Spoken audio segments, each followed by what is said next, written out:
The beat shop niggas again. You dig?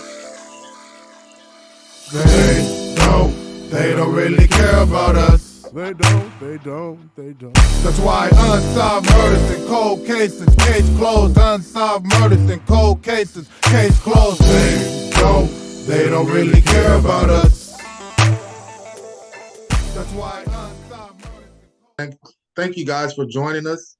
We're here with Brother Marshawn Kinsey and Brother King Fajan Ajo, who wrote plenty of books for us to learn from, and we'll be educated on this show.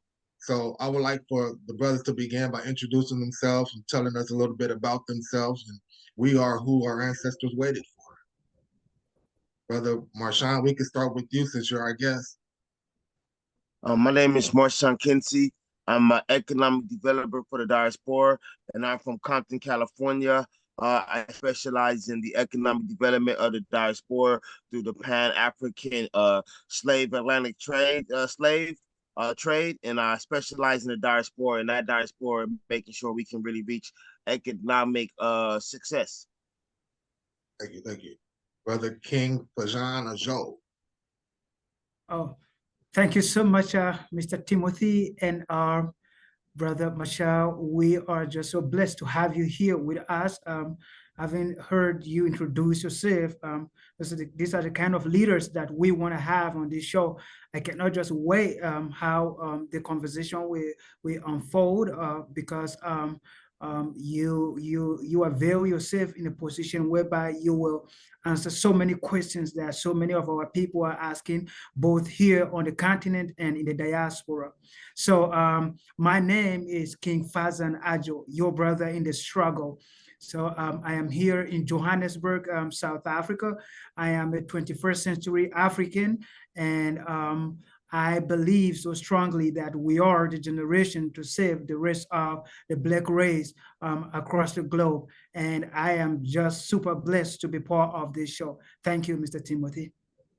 Well, I would like to point out a couple things that both the brothers have mentioned. I don't know if Marshawn mentioned that he was from Compton, California, but Compton, California is kind of like a staple of culture for the Black community in America. And I'm pretty sure a lot of people across the globe or Africa don't know that. They need to know more about Compton, California. And Compton, California is one of the cities that kind of coined the term white flight because when Black people moved in, the white people moved out. And there's a lot of history behind that. And so another thing is by you being in South Africa, you know, I tell people Africa is the motherland, but South Africa is the king, you know? And so it's a real honor and a pleasure for me to be on the phone with both of you, on this Zoom meeting with both of you guys at the same time. You know, it's like having worlds colliding is what I like to call this. When I bring two powerful people together, I call it worlds colliding, you know? And it's a blessing to be on this platform and able to offer this enlightening information to our people. And one thing that I would like Brother Marshawn to talk about, the reason I invited him on the show is because he's a global commander. The diaspora needs to know who are the leaders of the diaspora that's really working for our people, not trying to take from our people. Because a lot of these leaders, they're just here to capitalize off our people, but we're not going to have people on that show that's like that. So I would like for Brother Marshawn to actually talk about the importance of democracy based upon the work he's doing in Haiti.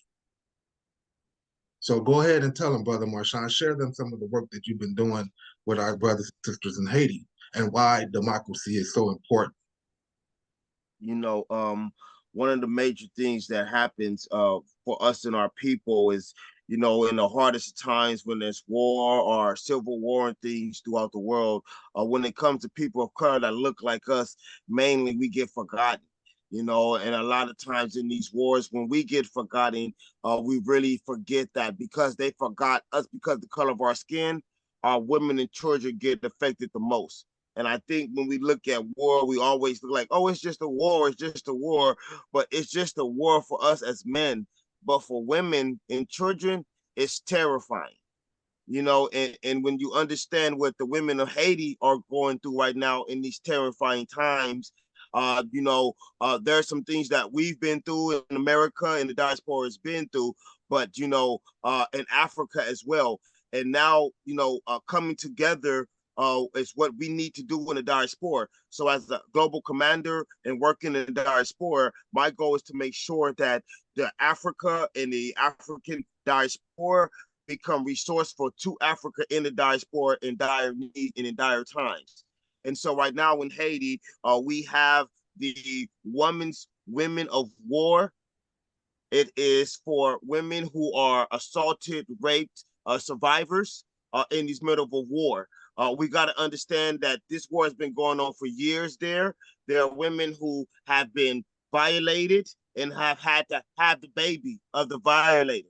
We have issues where the women cannot keep the baby because the baby looks like the person or 3 or 4 of the people who violated them. You know, and so you got to understand the condition and the mindset that someone would have to live with that. And then these are younger women, older women, and then there's no hope. When society is set apart where the police department is dispersed because they're shooting over here and gangs are here, the women will have nowhere to run to. And so our vision is starting now, understanding this is creating white flag cities in these communities, in our communities throughout Africa and the diaspora. So when there's war, when there is just simple natural disasters, we got to understand when just a simple natural disaster comes, this gives the opportunity for our women to be preyed upon by people who can look up at that. So what happens is these white flag cities are cities that are going to be places where during regular time we have social service opportunities, you know, regular things for, you know, like, you know, programs for food services, health care, mental health, and things like that. But when we know there is the war coming, there's a natural disaster coming, these will become sanctuaries, like nice cities that are white flag, that you cannot bomb in, that women can go now with their children and be protected. So, you know, if your child is in another state and she's going to college somewhere, and if a tornado comes or something comes and you wonder what's happening to my baby out there right now, the storm comes, the water comes, you worried about it. These white sanctuary flag cities will be places, there will be kites that go in the air and float so you can see them from distance. So even if there's something that happens, you can look in the sky, they're going to glow in the dark, and you can see there goes the white kite flag over there, and you head towards the light, and you go that way, and that way you can find safety even if there is no power. So our goal right now is to make sure our women are secured through natural disasters and war. When you see the big storm that just happened out there in Asia, and you see the damage that caused, imagine what that did for the women who who was driving 4 or 5 of them in a car, and now they got swept this far, and now they got to walk from here to this place. It's very dangerous from them. And so we got to look at that and make sure that we protect that part. And at the same time, there's some great things we'll be working on, man. But right now in Haiti, we are focusing on the wars, and we are going to prepare what's called deterrent kits. These kits are going to have like Plan Bs, antibiotics. They're going to have a taser, the one that you hold, the one that you shoot. And we also want to put bear spray because this bear spray can shoot for 34 feet. No, we can't stop the violence against the women, but our goal is to deter it, to make them say, okay, that's too much. I'll wait for some easier victim, but we don't want any easy victims. So our goal, what we're doing in Haiti now, because these women in Haiti are going through it right now as we speak. And so, you know, we're working with them. And on August 14th, even under the condition that these women are on Haiti Independence Day, they are setting aside to do 1 million women to come out and march for what we're talking about now, to bring out the voices for the women and understand they're in the march under war with Kenya at the door, gang violence, and they say, Mashawn, we don't care. We are going to come out and we are going to march, and we want to end this war because it's devastating us more than anybody. And so that's what we're working on in Haiti, and that's what we're focused on to put everything together as we speak. And we have a YouTube commercial that will be airing on this channel with Marshawn Kinsey name all over it, you know, based upon the work he's talking about right now that we're actually doing on the ground in Kenya, not just talking about it. You know, we have a saying, don't talk about it, be about it. You know, or just shut the hell up. You know, don't speak on things you're not doing, you know, things like that. So we really appreciate the work you're doing. I'm proud to be a partner, right-hand man with you, Marshawn, brother in the struggle, soldier for God, marching with boots on the ground. And so are there any questions that you would like to ask the brother, Marshawn Joe? Yeah, so first of all, I wish Brother Mashawn would have put on a video, but it's all good. I'm listening to him, and I am just I don't have an English word to express what I'm feeling right now, because most of the times people talk about these things, but you hardly see people who are doing something about it.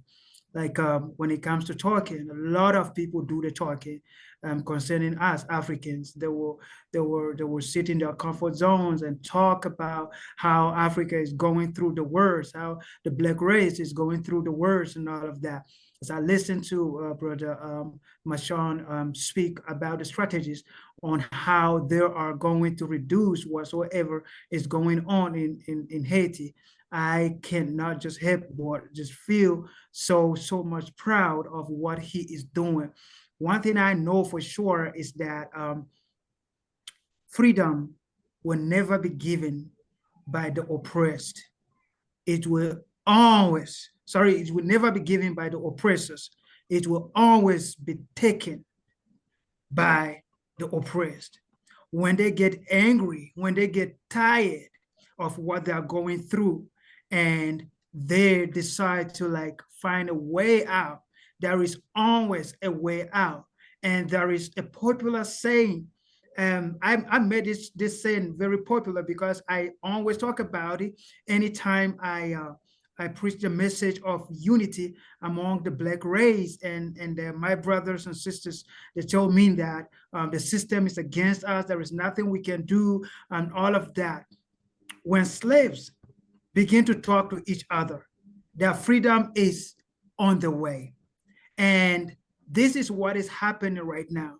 People like you, Mr. Timothy, Mr. Mashawn, you could have sit in your comfort zone in America. Mr. Sean has been to Africa, I guess so.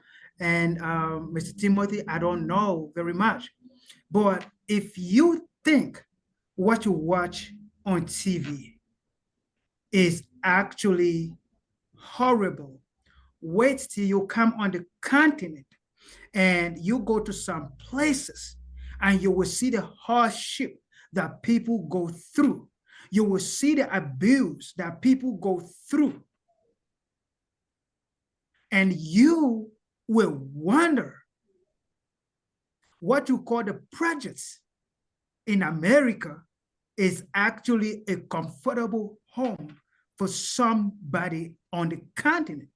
Now, and I want you guys to understand something. The dichotomy, the difference between the rich and the poor in Africa, it is just so big. Now, somebody would debate with me by saying, no, I know rich people in Africa, but there are more poor people in Africa.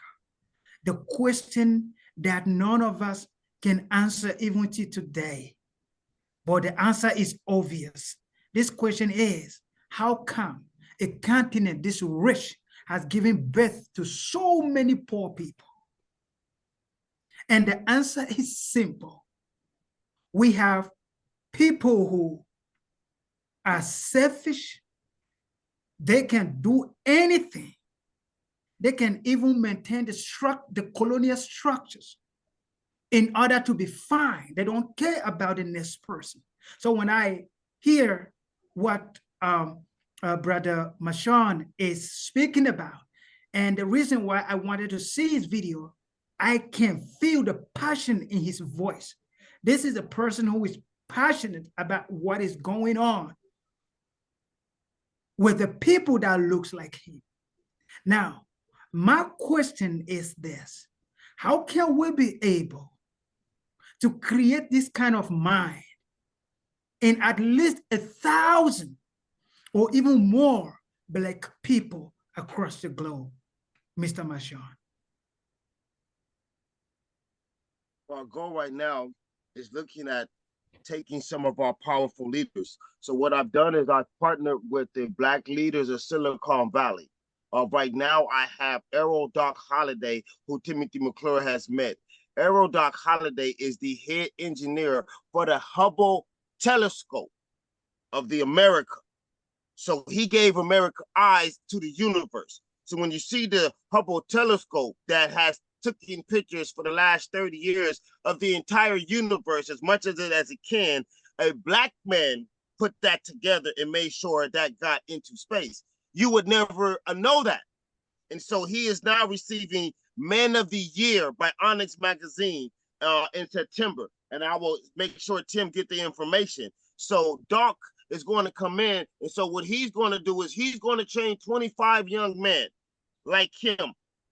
And he's going to train them into all the information on how to build satellites, on how to build these telescopes and these things. These 25 are going to change 25. So as we go and set up in place, we're going to use a lot of our powerful men who did a lot of great engineering, created some of the best software programs in these things, and we're going to give each of them 25 young men, 25 from Africa, 25 from Haiti, 25 from Jamaica, 25 from the diaspora. And so what happens is each of these diaspora countries and African countries that we start to work with and start to get this information to, guess what? They now have 25 skilled people who are trained in specialized gifts and specialized skills from America, coming from these different places. And now they take those skills and bring that to the other individuals. So after, 5 years of training, we have took these 25 to train 25,000, and so over that part, that gives us a huge advantage when it comes, because now we have so many people throughout the nations that we have in the diaspora and in Africa that are qualified to do some amazing, great things throughout the world and throughout the globe through technology. So that's our resource plan to start to build in that nature. And what I like to point out a couple of things. We'll be utilizing the Queen Mothers as well to help the women throughout the diaspora. So we'll be equipping with the Queen Mothers with all the science, technology, and resources and services, that programs and projects that the people need. The Queen Mothers be responsible for identifying and assessing the people needs, especially beginning with the women. Women are our teachers, our mothers. You take care of the mother, you take care of the child. That's the concept that the world has, And also, what the brother was saying about the satellites, he said pictures, but do you know what uses satellites? You know what uses satellites? Airplanes. Okay. Boats. So all the European ships, all the European boats, they use technology that the brother Doc Holliday created.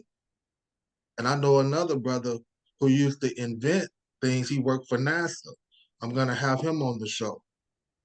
He used to, when the rockets couldn't go out of space, he would invent something right on the spot to help the rocket go out of space, just like the brother, when Thomas Edison couldn't get the light bulb to work, a brother created the litmus paper to make the light bulb work. And these brothers never got credit for that.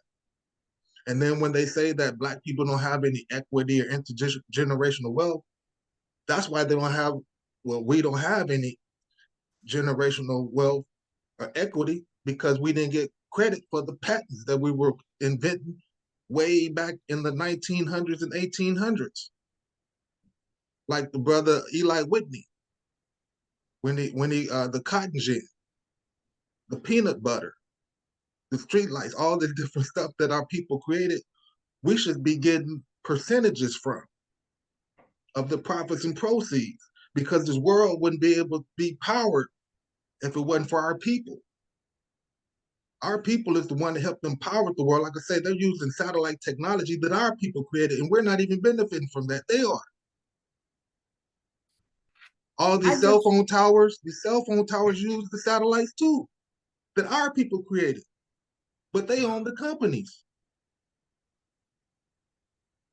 Go ahead, brother Joe. You got something else you want to say? No, I just wanted um, more information for the people who are watching us.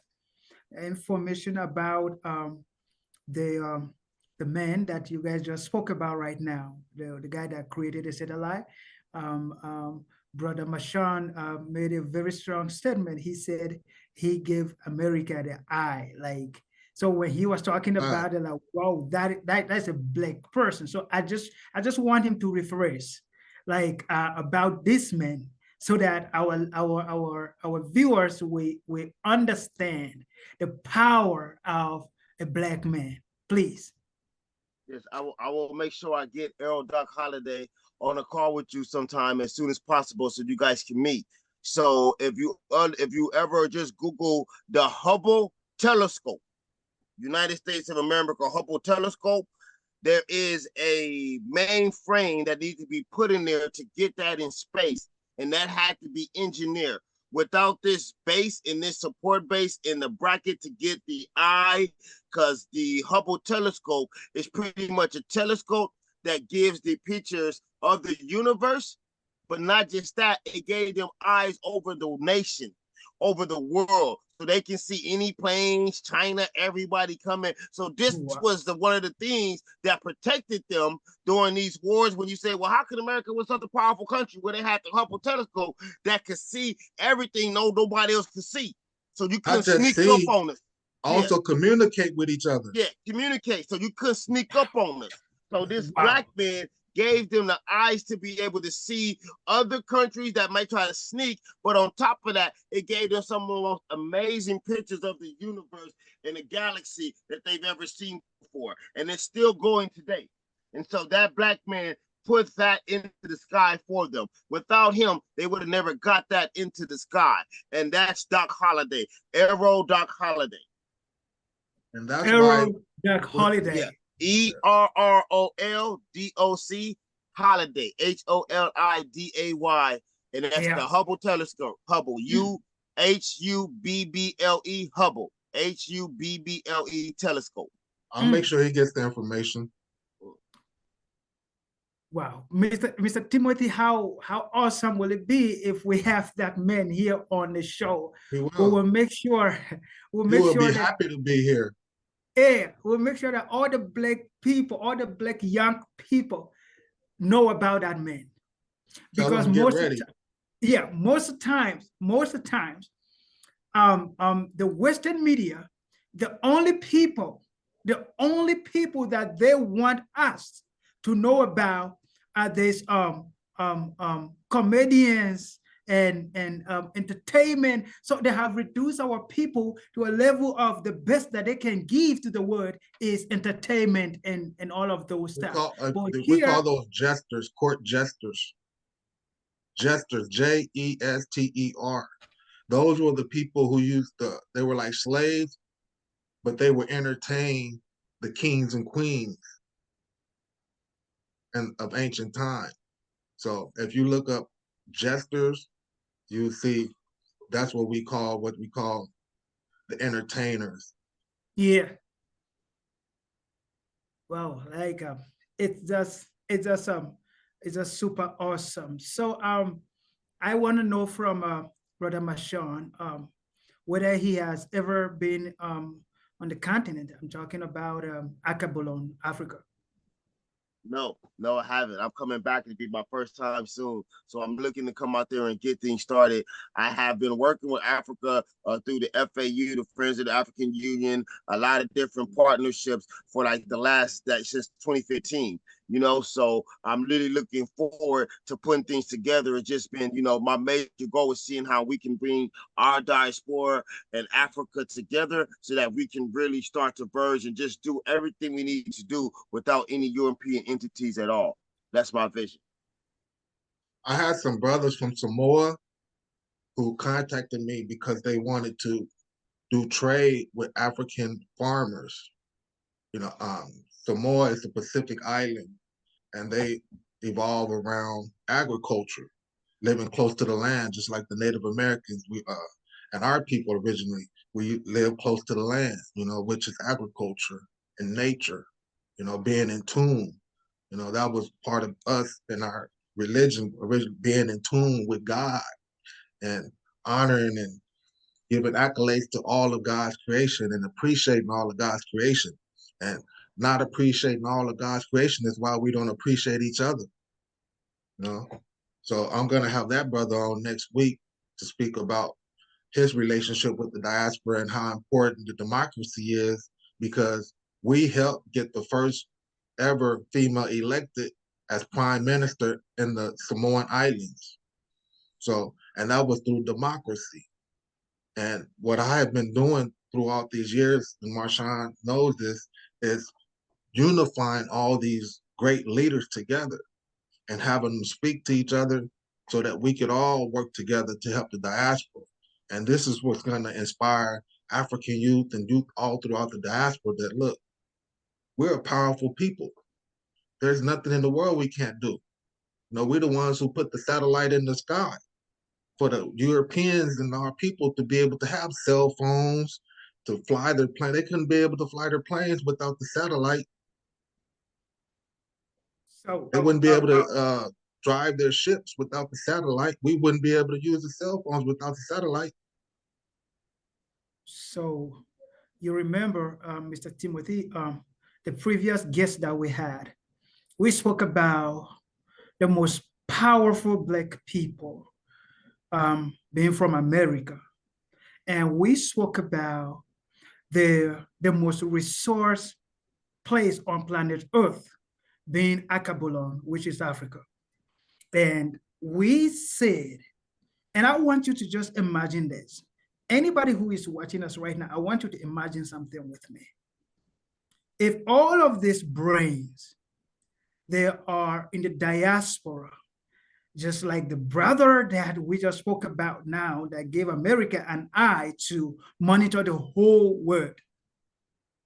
If people like that find their way to the most resource continent on earth, we are talking about Congo, whereby you can find coltan, cobalt.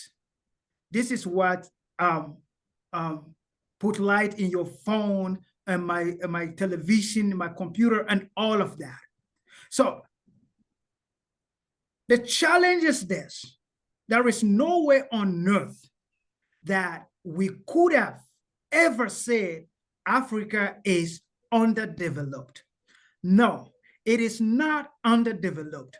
It is mismanaged, because had it been all the human resources that has been displayed across the globe, we are not saying that they should all come back to Africa, but all we're saying is that they should be in touch with their motherland.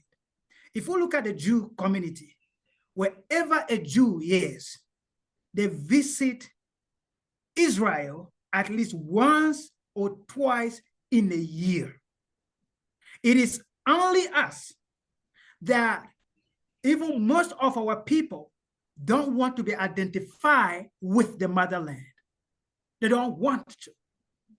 But, and I will tell you this for free, the reason why our enemies will work overnight to keep us separated is because they know what will happen if the most powerful Black people who are not on the continent actually discover what is on the continent. We will rule the whole planet the very year that all our people discover what we have here. Because you will always hear, even in the Western media, they will tell you that Africa is the future. But wait a second, I will give you a homework for me, Mr. Timothy. If you have time, you should try this.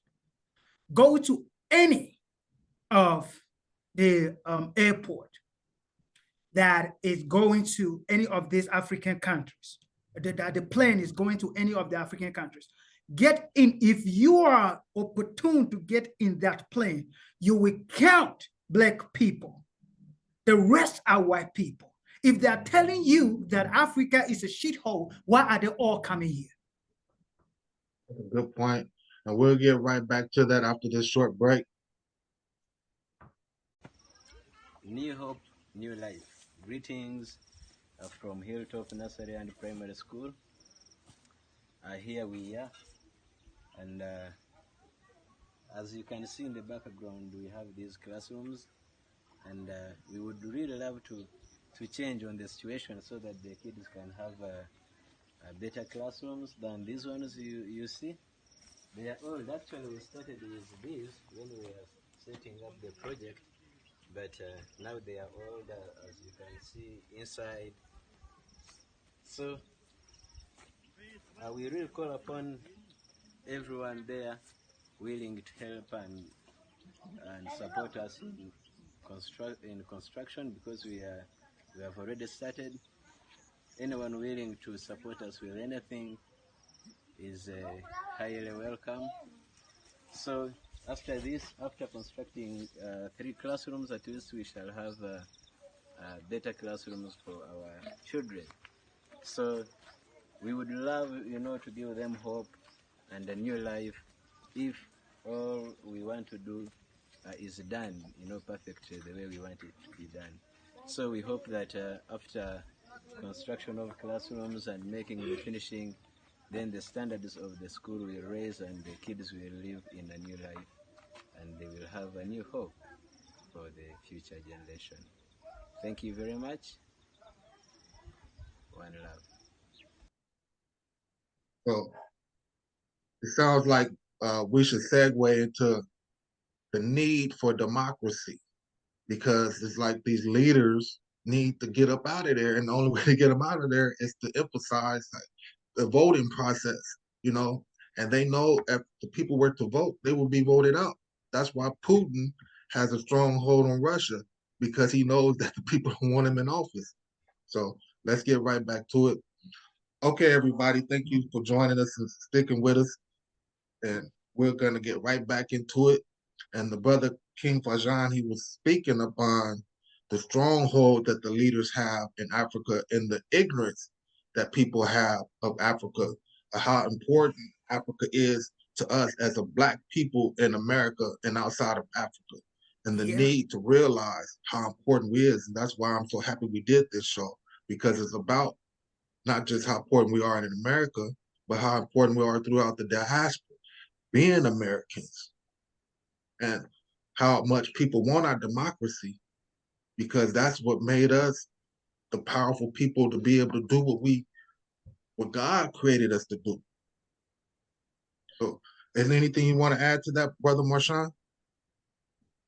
Yeah, I think as we are looking at the need for us to be independent, we must understand the most important thing of us being independent is that somebody else, that means that we are going to start eating. And if we start eating, you know what that means? Somebody else is going to starve. You see, the ideology is that as long as they're not eating, we can eat. But as soon as they start to wake up and come together, and now they're making that trillion, they're making the decisions on what to do with the minerals in Africa, and the American diaspora is now working with them together. And now the Black men is not knocking on Bank of America door for long. Oh, now the Black men is not going to Chase or Wells Fargo for long. We're going to Africa. We're getting money with our own banks now. We're banking ourselves. So now we can go and we can start our own companies up and pay $100 million for this. Here you go, entrepreneur. Here's $100 million for your ideal. Here's $100 million for this. And guess what that means? That means now when you see how these countries have been dependent, these are whole countries like France. These are men who still need to this day depend on Africa. Now, these are people who will say we're better than Blacks. We're better than the Black people in Africa. We're better than them. But they need us so bad. If you say, well, then go a year without doing business with us. Go 1 year without using our resources. Go 1 year of just depending on just you. And you can use God too. We don't have to even be mean. You can use God and just your own resources in your country, and let's see if you can do what we can do. And they won't be able to. You have to remember in America, when they had the Civil War here, they said that it was a white man's war, that they would never let a black man fight a white man in a white man's war. You have to remember the Confederates started winning the Union. The Union started losing the war. And so the Confederates started winning. The racist ones started winning. And so the Union said, oh no, we're losing. What do? And they said, we got to go get the black man. And they came and got us. And it's just like, King Faison, if me and you and three of us together, and they come and they knock me out, right? And I fall to the ground, and you come and you punch the guy and say, get off my homie, bloom, bloom, and you knock him out, you want to fight for us, right? Right? Because I was hurt, you came in and bam, you finished them off, and now we standing up like, oh man, thank you, Faison, for saving me. Good looking. That means you did it together. We fought, we won, you won that war. So that was us. We won that Civil War for them. And in turn, we got nothing in return for that. They keep saying that they build, and to this day, they want us to keep building for them, keep feeding their families. And we as African Americans, we have to stop letting them feed their kids off of our table before we feed our own. That's all. We don't need to, we shouldn't have to feed your kids from our table. And as men, we need to let them know you make your own table. Because the thing is, what I'm concerned about is they don't know how to eat without us. It's been so long. How do they eat without us? And I think that's when they may go crazy and maybe try to commit suicide and take the whole world out, because they're going to starve and we're going to be eating. And it's the worst thing I think they could feel. Not just that, they can't win a war without black people. They never won a war in America without black people. They've never been able to really do anything without black people. Remember, black people was the ones who built Spain for them. They didn't even know what hygiene was or how to take baths until the Moors went over there, which is my ethnicity, went over there and taught them. So I don't really agree with what my people did to educate them, because we the ones who gave them the knowledge and the science that come back and take over what we were doing. And that's why I believe the Bible says that Satan didn't want to bow down to the child of God. We're the child of God, and they're over here acting like Satan. Oh, we can't work with them. We're better than them. That's satanic. That's devilish. That's personification of the devil. We're going to take a short break, and then we're going to come right back and get back into this. Yeah, this na cassava farm, right? I did not Pepel community, Pepel Island. I did get this farm here soon. Now 5 acres of cassava farm.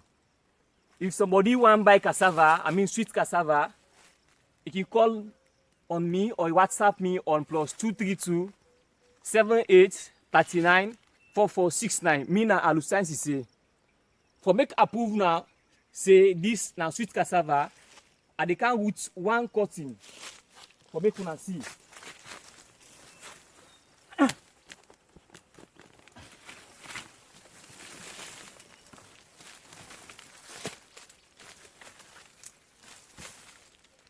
This now sweet cassava. A sweet cassava on the so.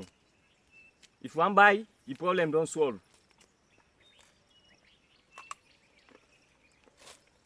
Very sweet, man. Yeah, cassava is very sweet anyways. You can buy this, make bodo, you make gari, you make fufu, you make yebe. Say yebe now we get all kind of mixture. We get the white yebe, we get the red pamayon. Anyhow we make it now. You can make eto. You can left to now we make starch. Go ahead, finish what you were saying, Brother Ajo.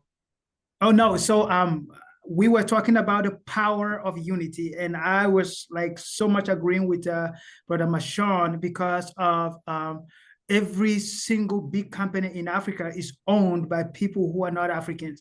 And from South Africa to Egypt, if we go, the story is the same. And I'm giving him example of what will happen if we come together. And I was about to tell him the story of how I reached out to some Africans in the diaspora. I think there were 5 in number. And I told them that what you guys don't know in America is that you might think that $100 is nothing, but $100 can actually be something on the continent. And if 10 people, hence I'm agreeing with what Brother Mashon is saying, if 10 people come together and said, we are going to put $1,000 together, they can be able to own a home in Africa. That's just 1,000. And that is very possible. So when these people came together, it's just that we never continue with the whole thing because there was a little bit of politics and all of that. Few of them, we welcomed them on the continent. I told Mr. Timothy about what happened when we welcomed some of them. And yeah, but then we will not concentrate on people like that. We know that are people that their heart are burning to do what is right. And I am just so glad that I've met people like you who know what is on the continent and who knows what will happen if you guys who are the most powerful Black people come back to take over what really belongs to the Black race. Well, it ain't about us taking over, like Brother Marshawn said. Yeah, we know how to delegate and be diplomatic about what God wants, because we're working for God, So we're not gonna try to come in there and force our way in, or it's all about what you guys want. It's all about what the Chinese want to get the hell up out of there. It's all about what we need. We need these government officials to stay the hell up out of our business and just let us operate. Get the hell out of our way.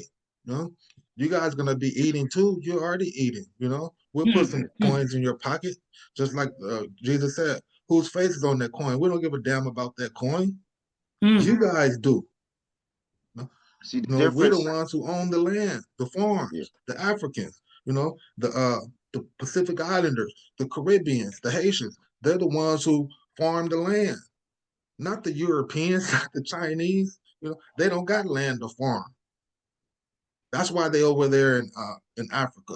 That's why the Arabs is over there in Africa, because they're banished to barren land. The land don't grow like it grows in Africa. The land don't produce minerals and resources like Africa do. That's why they're in Africa. That's what Africans need to realize. They need to be in Africa in order to survive. Well, a lot of the stuff they can't survive off of. We got to stop making it seem like they're just using it extra. They bring a lot of dope money in, a lot of oil money in. They bring enough money in to not depend on Africa. The thing is they don't want to have to use oil. Oil is that's not our. That was our problem. Whatever they decide to use shouldn't be Africa's problem. As we start, my thing is this: when we start to build the diaspora up and we talk about Africa, the one thing, and Tim will tell you, we always talk about we're gonna get this from Africa, we're gonna get this from America, because we built America. So when we say America, that's our shit. So when we say America and the Africa, American Africa, you don't never hear us saying we're going to go over here to Arab country, we're going to go over here to Europe, we're going to go to Asia to get this. Any business we ever going to do is going to be between America and Africa. We're not going to go to Australia. Oh, let me go over here and do this. These people who say they so much better, these Arabs, these Chinese agents, these Latinos, all these Europeans who say they so much better than Blacks. I challenge you to use your countries to build your wealth and let us use our countries to build our wealth, and we'll see in 10 years who got the most wealth. You see, Yeah. they won't compete with us on our level. We won't. I can guarantee you, I promise you, we don't have to do no businesses in Arab, in China, nowhere in Europe. We can do just business with just the African Americans in Africa. And guess what? We trillions, we quadrillions deep. Just by ourselves. They can't say that, because if they could, they would do it now. Ask them to do it without Africa, and they can't do it without Africa.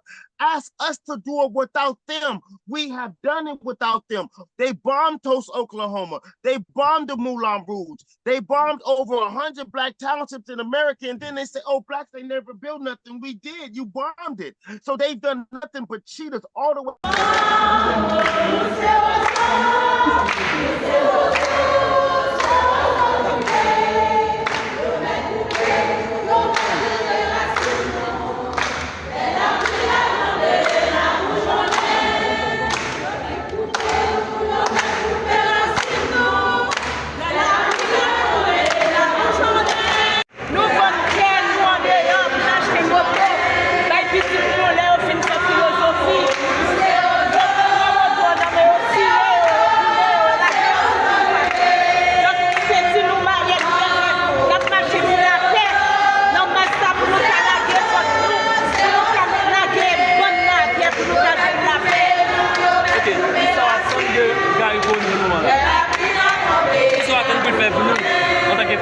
La embrasser avec nous parce que nous sommes femmes, nous sommes mamans.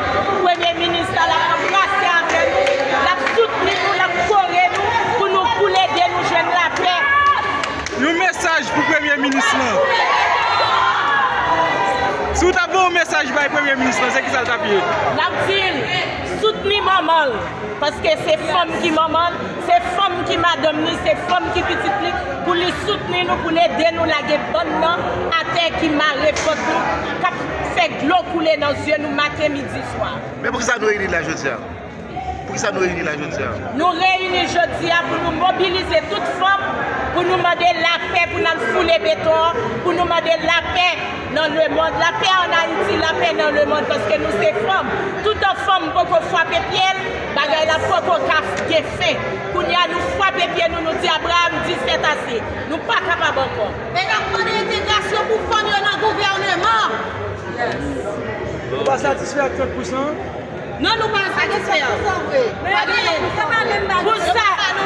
Pour ça que nous représentons, il n'y a pas qu'à mettre nous à 30%. C'est nous-mêmes qui faisons, c'est nous qui baillons la vie, c'est nous qui faisons éducation, c'est nous qui baillons manger. Tout le monde qui chef, qui président, c'est femmes qui éduquent.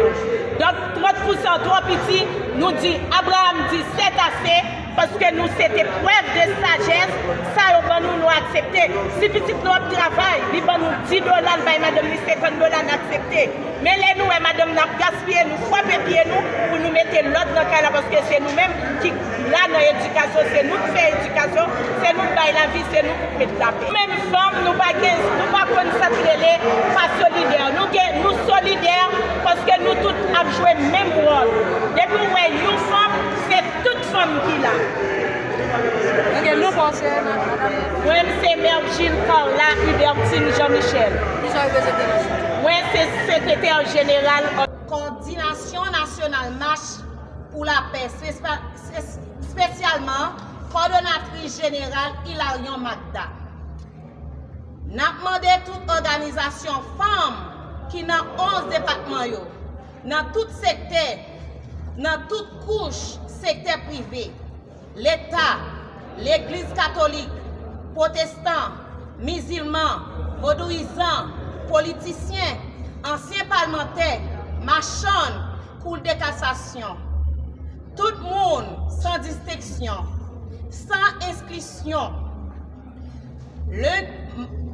Depuis 9h dans le matin, bon manchise, nous attendons tout haïtien conséquent, automatique. Nous avons pilé béton.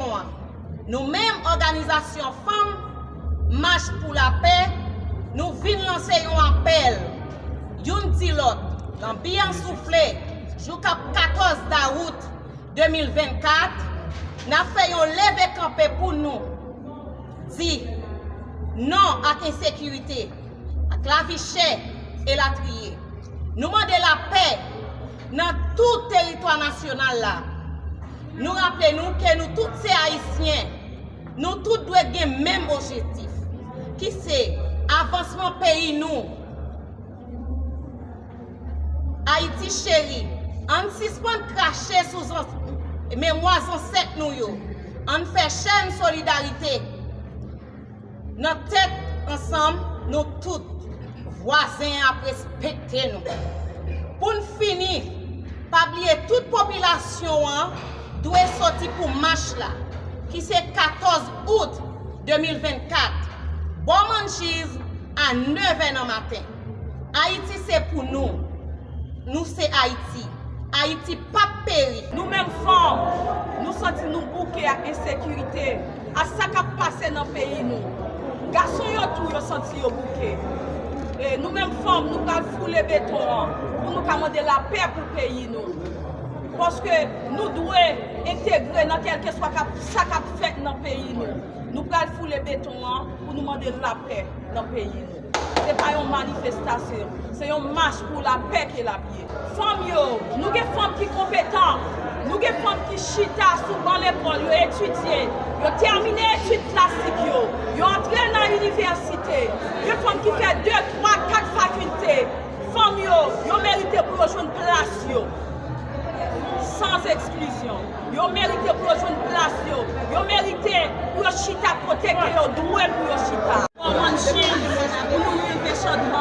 les gens qui sont sortis d'Elma 2, d'Elma 3, et les gens qui sont sortis de zone Nazon, les gens qui sont sortis Kafou, Kafou Ferry, les gens qui sont eux-mêmes. Ils ont réuni place résistance. Place résistance et puis pour eux-mêmes, pour venir chancrer, pour arriver au champ de Mars. C'est comme ça que parcours on l'a pied. Et d'une façon spéciale, nous remercions KWESI Marchand. Et c'est un sponsor nous, et c'est un monde qui kembe nous good. C'est un monde, malgré que son garçon, nous montre qu'il est avec nous, il veut aider nous pour marcher à sortir positif. Nous remercions KWESI Marchand. Merci. Sorry about that hiccup. Go ahead, Marshawn.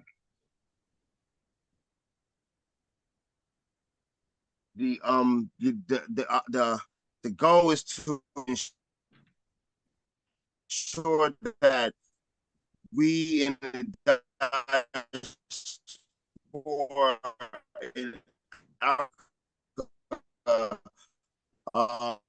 be able to Ramachan is breaking. I don't know. And start better. You're in a bad service area.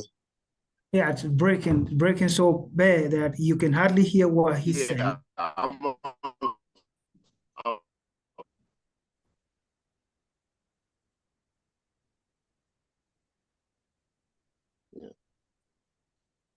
you hear me now? Yeah, I hear you good now. Yeah, now we can hear you clear. Okay. So the goal is to just bring the resources of the African Americans to the diaspora in Africa. You know, so our vision is to kind of create trade with each other, seeing what goods and things that we have in Africa that can benefit us here in the States. A lot of times here in America, there's so many fruits and vegetables we've never tasted that is in Africa. That needs to change. You know, lions eat wildebeest, and you know, wildebeest don't grow in the United States of America, so we're far away from the food that we're naturally supposed to be eating. So there's a lot of opportunity for us to now say, look, we want to get these kind of vegetables, these kind of yams, these kind of greens and stuff that come directly from Africa, because this is what we're supposed to be eating, not this American food. We're not from America. So, you know what I'm saying? Our natural habitat is there, and we need to start to understanding our natural habitat, seeing the different foods in there. This is going to be amazing for us because, you know, we don't have a lot of our Black-owned grocery stores here.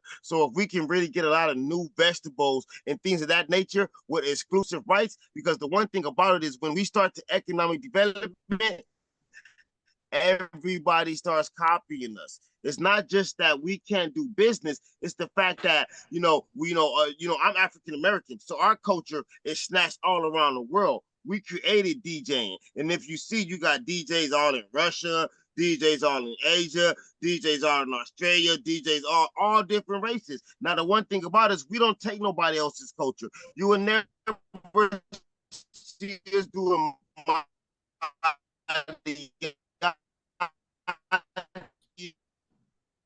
Breaking up again. Or doing geisha. You know what I'm saying? We don't do. They talk like us. Yo, what's up, dog? What's up, dog? They say the things that we say. You know, our lingo is the lingo that's used all over the globe. So it's time for us to get paid for that. It's time for us to get responsible. But the thing is, we can't because we're so cool to people. Everybody say they better than us, but they copy everything we do. And that's what we need to check them on and saying, if you better than us, why you talk like us? Why you dress like us? Why you want to do music, our music? You want to be rappers. We don't ever want to go and do y'all stuff. Everybody want to come and do us. And so the thing you're saying is, let us be us and you be us, and then we'll be more successful as a people as soon as we stop having to buy our wave caps from Asians. The Asians should not be making wave caps. Why do you wake up in the morning and say, how can I make money from African Americans? We don't wake up and say, oh, let's go make chopsticks. We know that's an Asian thing, so we're not going to open up a chopstick business. They need to stop waking up, opening up wave cap and wave and hair grease mix for Black people. Leave our culture alone. Let us make our content for our stuff, and you make yours, and we have a better society. Not just that, you mentioned. And that's what the Birth of New Nation is for. Yeah. And you mentioned something real important when you said about the wave caps, because I don't know if Africans know, you know that women over here, they like to wear weaves and wigs, get their hair done up real nice at these parlors and stuff.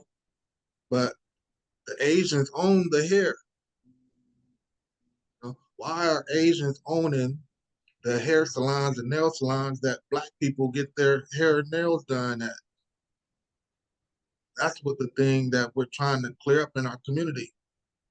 They're capitalizing off our culture, of things that we invented and we create, and saying that we don't have any intergenerational wealth or equity.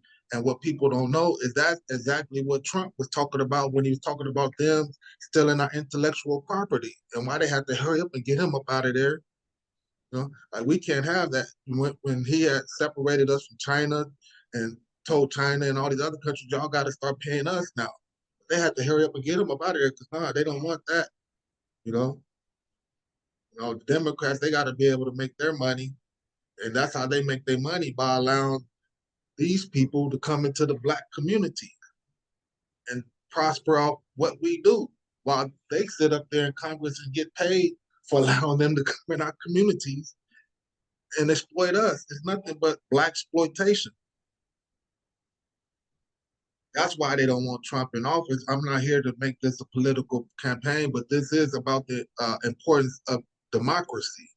You know, so we gotta decide what candidate is best for our people, and that's what's so great about a democracy, is because we able to do things like that.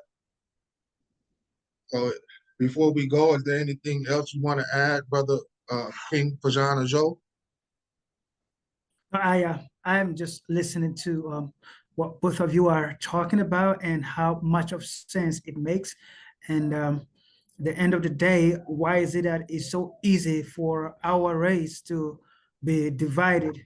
Why is it so easy for us to hate one another? Why is it so easy for us to look down upon all that we do?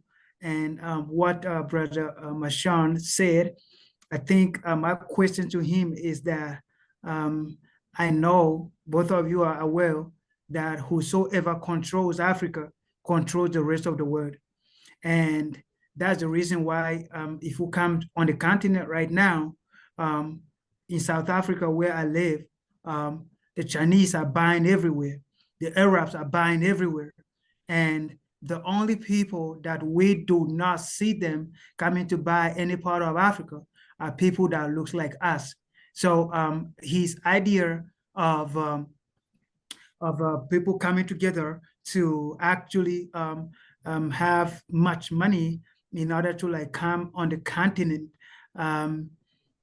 my question number one is that how can they actually find their ground here on the continent when China has bought, like, if you come on the continent, China has bought almost every African country. They've given them so much money. They owe them so much money. In fact, there was an incident that the Chinese took over an airport in Uganda. There was incidents that Chinese planted their own police station in Zambia. Each and every country on the continent. In fact, they have just built the parliamentary hall for Zimbabwe. The list goes on and on and on and on. And my question is that what is the plan of undoing these people? Because remember what you said. You said for us to start eating, some people will have to starve. So what is the strategy of undoing what these people have already established on the continent? You know, there are some things that we can't change. You know, we have to understand as men, and coming from African American, you know, we're not going to let Chinese tell us anything about building a country. We Chinese is not the country to sit back and say, look at our country and you can replicate that. Don't nobody want to replicate China. So for them to think that they have the authority to come and teach Africa, to teach African Americans, it's really foolish. And I have no problem telling them that. Like what they done to the pangolin and what they do to animals in nature, the destruction that they cause to nature, it's a shame the destruction that they cause to Africa. And it is a plague for another man to have to come to another country for success. You know, it's really a great sign of weakness to prey on a weak man you know needs money. You know you're going to come and violate their rights only because they are impoverished. You know, you only pick on the weak and you use your fluid. And then they say man. These are who say they are man that need to prey on the hunger, to prey on the needs to see someone feed their children and say, you want to feed your children? Here, to take, and then say that they are men, and it's a big sign of weakness. You know, the ideal to think that they are leaders when you look at the country and see the people who are in such need in China, if you go and ask them if they would want better, they're going to say we want better. And for the leader of China, Winnie the Pooh, I don't give a fuck to his face. I don't care.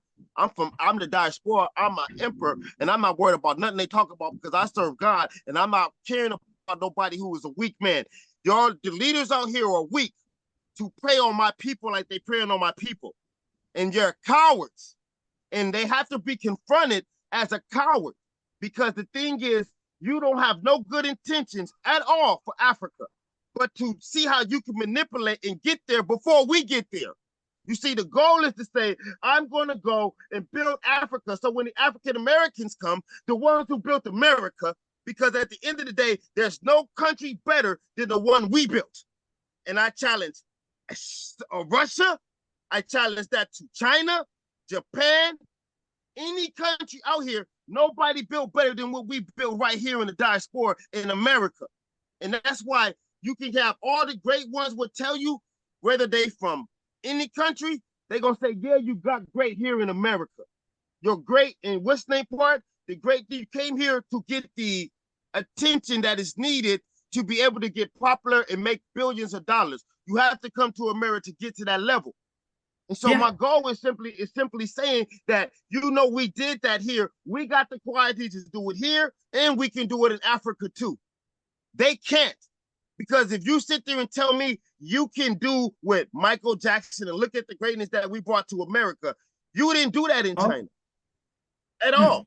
That's nowhere in China. If you look at the greatness, when you look at Motown music and look at the revolution of what we done, when you talk about the Hubble telescope and blues and soul and jazz and hip hop and, you know, just the breakdancing and everything about our culture, you know what I'm saying, that we've done, we've built that up and we branded that. Look at our sports.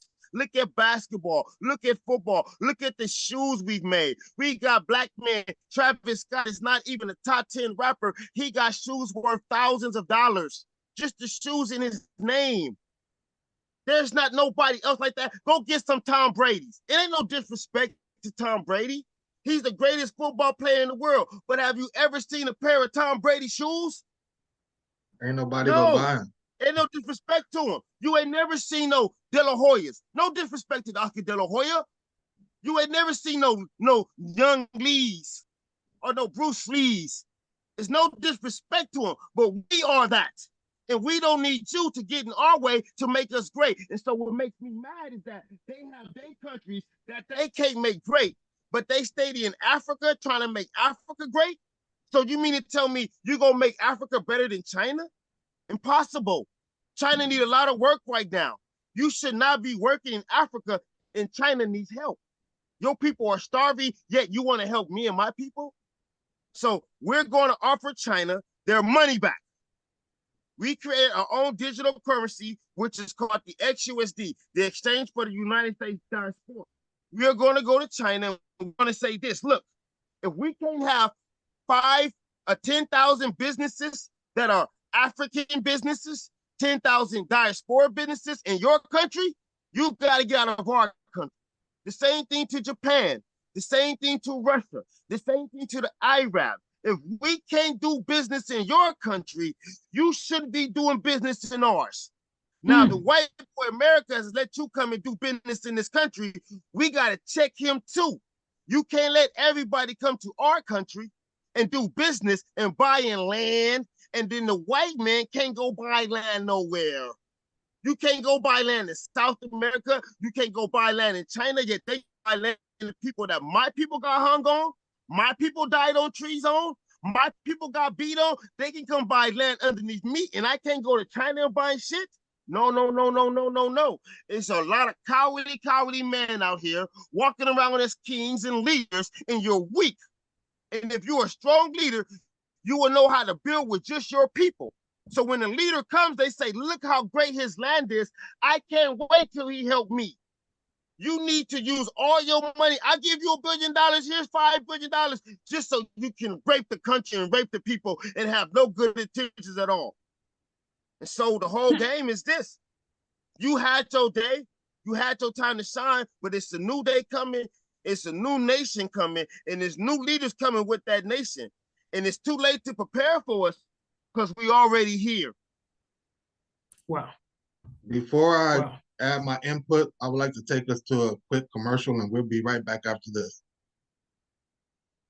Okay, now welcome back, everybody. Now I wanted to respond to both of you. Well, Brother King Fajan, you said that whoever controls Africa controls the world. Yeah. But that's not necessarily true. It's whoever controls America controls the world. America is a #1 propaganda machine in the world right now, and it's all about controlling the mind. Because whoever controls the mind controls the body, you know. And that's why we have Hollywood over here in America, and these Negroes over here tap dancing to the white man tune, you know, because it's all about, like I told you before, they only on TV acting like misrepresent black people to fool Africans, to make Africans and everybody else look at black people like we're ignorant. That's what they utilize TV for. And that's it, that's all. To creating that divide. That's why we're so divided. And you got some Africans want to come over here and be American, and you got some Africans don't want to come to America because they see they don't want to be Americans. They want to stick to our African roots and culture. But you got some that's willing to sell their soul because they're hungry.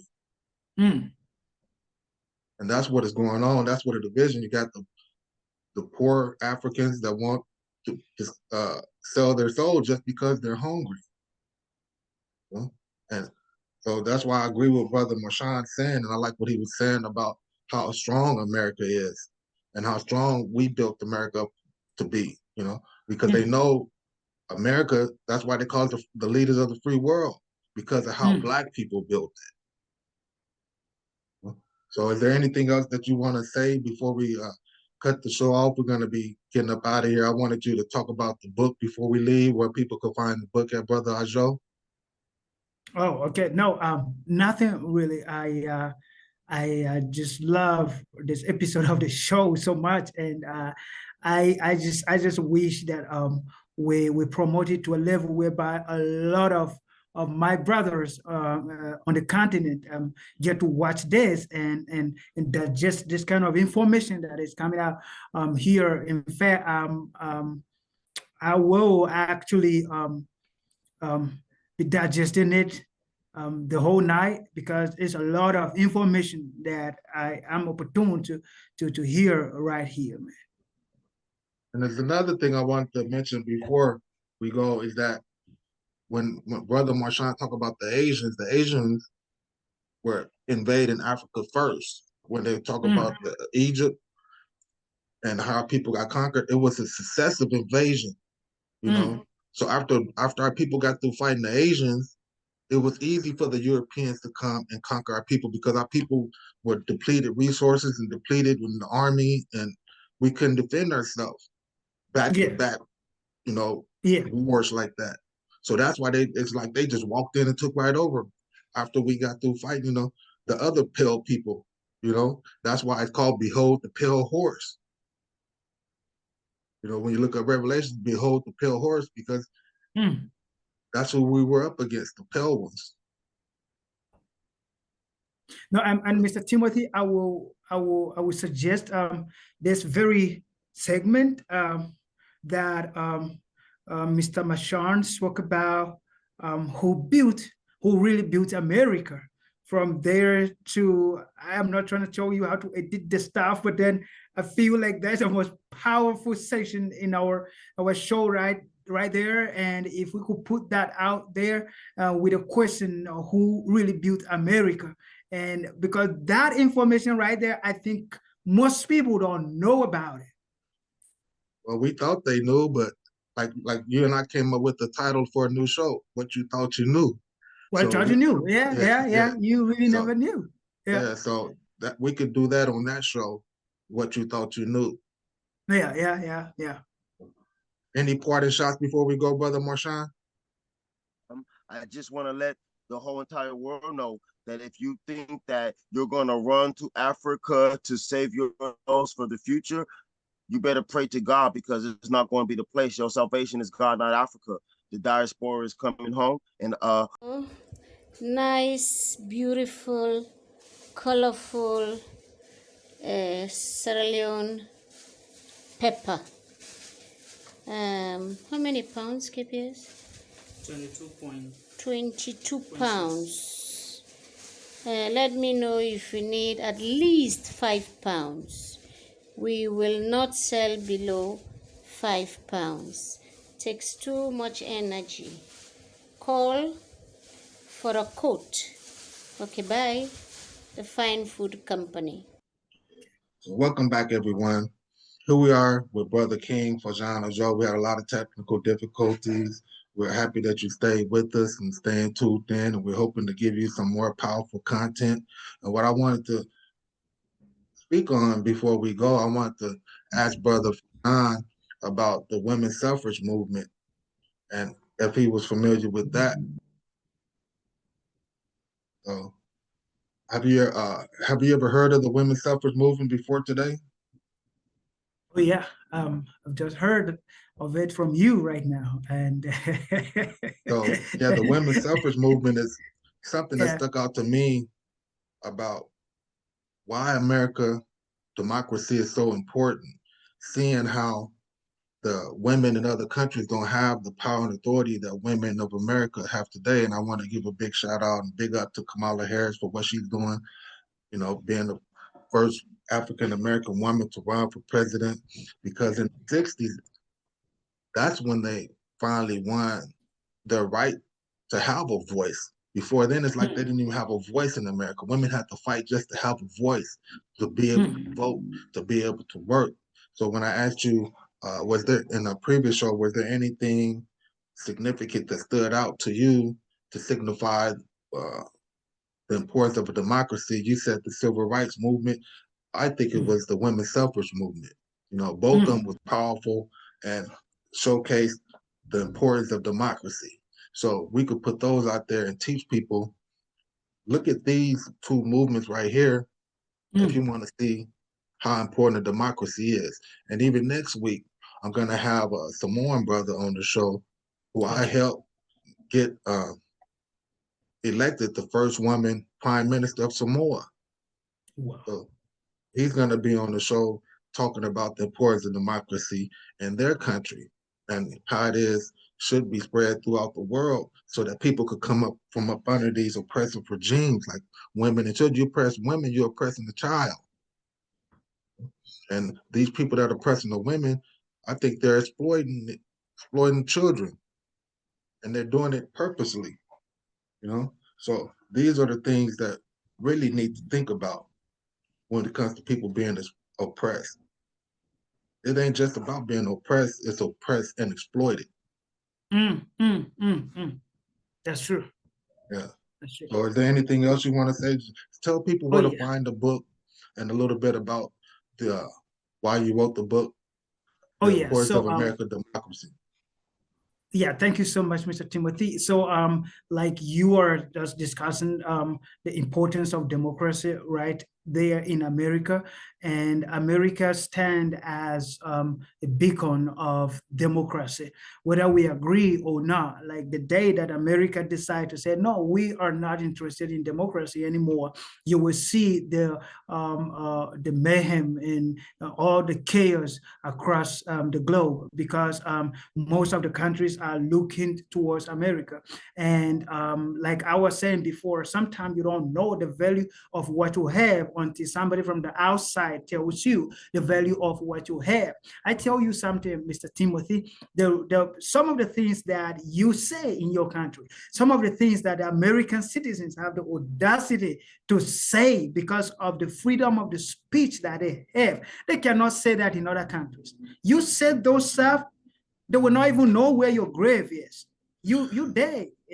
Everything is finished.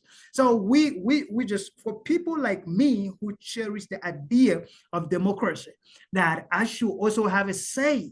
I should not be looked down because I do not have money, so I do not have a say. If it is my community, then I should also have a say.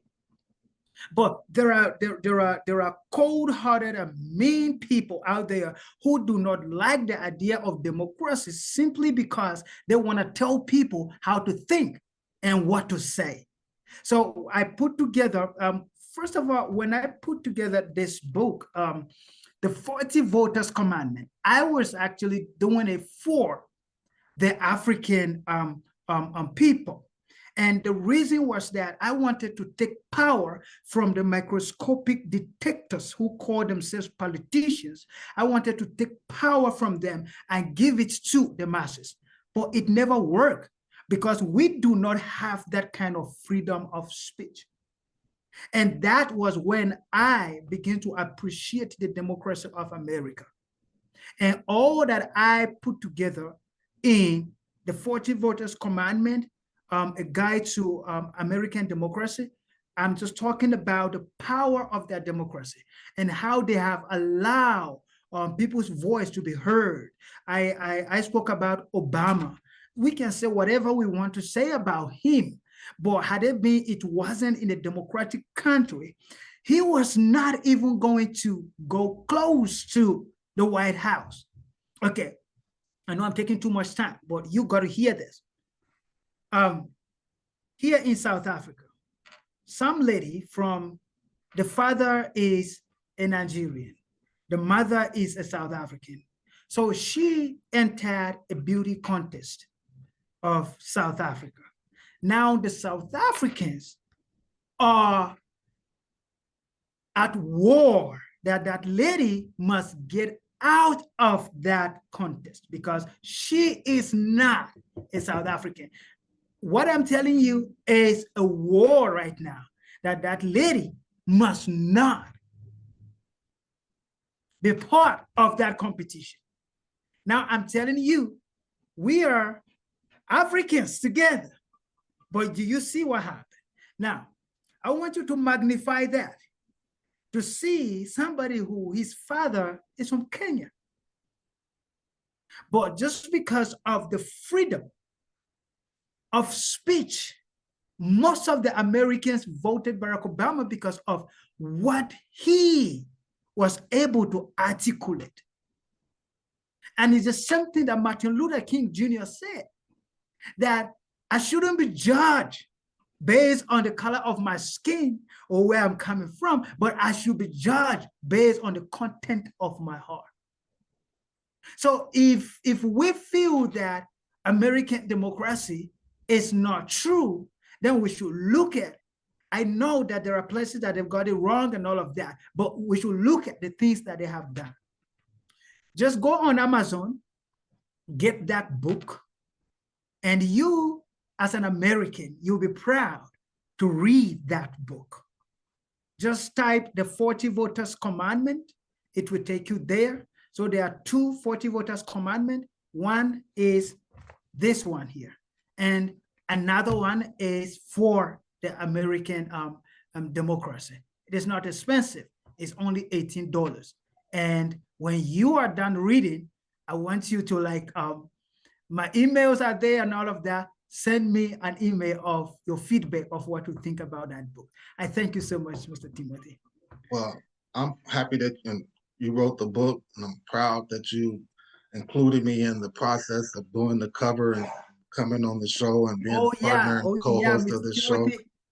Mr. Timothy, the one that designed the cover and everything. So it's amazing. Like there will be a day that we dedicate this show to Mr. Timothy, and I will tell you all about him. He will allow me to be the one speaking that day.